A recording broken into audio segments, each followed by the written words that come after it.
এই পিকক ডিজাইনটা কিভাবে করলাম সেটাই তোমাদের সঙ্গে শেয়ার করব, দেখতে থাকো। প্রথমেই আমরা পিককের বডি স্ট্রাকচারটা বানিয়ে নেব।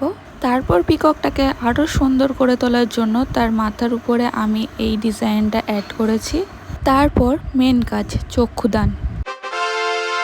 তারপর আমরা পিককের লেজের অংশটা নিচের দিক দিয়ে না করে উপর দিক দিয়ে করব, ঠিক যেমনটা আমি দেখিয়েছি।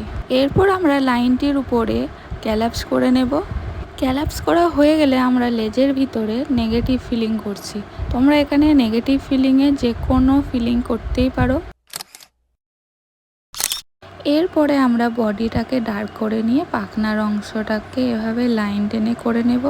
আমি এই পিকক ডিজাইনটাকে সিম্পলের উপরেই রাখার চেষ্টা করেছি, যাতে তোমরাও চেষ্টা করতে পারো। সবশেষে আমরা লেজে যে ক্যালাপসগুলো করেছিলাম তার উপরে ডট দিয়ে কাজটাকে ফিনিশ করব। তো তোমাদের এই কাজটা কেমন লাগলো অবশ্যই জানাবে।